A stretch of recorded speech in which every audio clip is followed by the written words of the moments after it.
গ্রিনল্যান্ডের নিয়ন্ত্রণ নেওয়ার প্রশ্নে নিজের অবস্থান আরও কঠোর করলেন মার্কিন প্রেসিডেন্ট ডোনাল্ড ট্রাম্প। হোয়াইট হাউসে এক সংবাদ সম্মেলনে সাংবাদিকদের প্রশ্নের জবাবে তিনি স্পষ্টভাবে জানিয়ে দেন, এই সিদ্ধান্ত থেকে পিছু হটার কোনো সুযোগ নেই। সামাজিক যোগাযোগ মাধ্যমে দেওয়া এক বার্তায় ট্রাম্প বলেন, আমেরিকার জন্য গ্রিনল্যান্ড অপরিহার্য।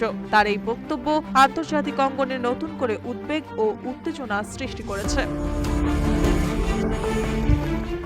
হোয়াইট হাউসে আয়োজিত দীর্ঘ সংবাদ সম্মেলনে ট্রাম্পকে প্রশ্ন করা হয়, গ্রিনল্যান্ড অধিগ্রহণে তিনি কতদূর যেতে প্রস্তুত। উত্তরে তিনি বলেন, আপনারা দেখতেই পাবেন। তার এই অস্পষ্ট কিন্তু তাৎপর্যপূর্ণ মন্তব্য সাময়িক পদক্ষেপের সম্ভাবনাকেও উড়িয়ে দেয়নি। পরে এনবিসি নিউজকে দেওয়া সাক্ষাৎকারে গ্রিনল্যান্ড দখল শক্তি প্রয়োগ করবেন কি না এ প্রশ্নের উত্তরে ট্রাম্প নো কমেন্ট বলে বিষয়টি এড়িয়ে যান।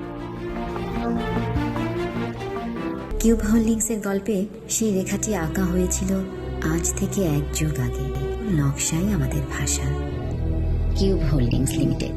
এদিকে সুইজারল্যান্ডের দাভোসে চলমান বিশ্ব অর্থনৈতিক ফোরামের বৈঠকে ইউরোপীয় নেতারা ট্রাম্পের অবস্থানের কড়া সমালোচনা করেন। ফ্রান্সের প্রেসিডেন্ট ইমানুয়েল ম্যাক্রো সতর্ক করে বলেন, বিশ্ব ধীরে ধীরে নিয়ম নীতিবিহীন ব্যবস্থার দিকে এগোচ্ছে। তিনি জোর দিয়ে বলেন, হুমকি বা চাপ নয়, বরং আন্তর্জাতিক আইন ও পারস্পরিক সম্মানী হওয়া উচিত বৈশ্বিক সম্পর্কের ভিত্তি। ইউরোপীয় কমিশনের president Ursula von der Leyen স্পষ্টভাবে জানান, গ্রিনল্যান্ড ও ডেনমার্কের সার্বভৌম নিয়ে কোনো আপোষের সুযোগ নেই। তিনি বলেন, আর্কটিক অঞ্চলের নিরাপত্তা নিশ্চিত করতে ইউরোপীয় ইউনিয়ন পুরোপুরি প্রতিশ্রুতিবদ্ধ এবং এটি কেবল সম্মিলিত উদ্যোগেই সম্ভব।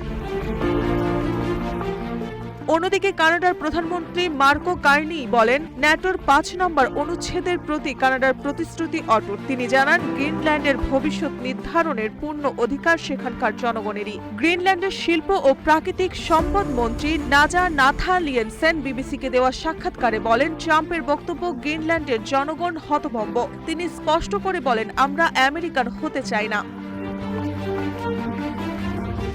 বিশ্লেষকদের মতে গ্রিনল্যান্ডকে ঘিরে ট্রাম্পের আগ্রাসী অবস্থান ন্যাটো জোটের বিভিন্ন বিভক্তি সৃষ্টি করতে পারে এবং যুক্তরাষ্ট্র ইউরোপ সম্পর্ককে আরও জটিল করে তুলতে পারে। একই সঙ্গে অতিরিক্ত শুল্ক আরোপের হুমকি বৈশ্বিক বাণিজ্য ব্যবস্থায় নতুন সংকটের ইঙ্গিত দিচ্ছে। নিউজ ডেস্ক, রূপালী বাংলাদেশ।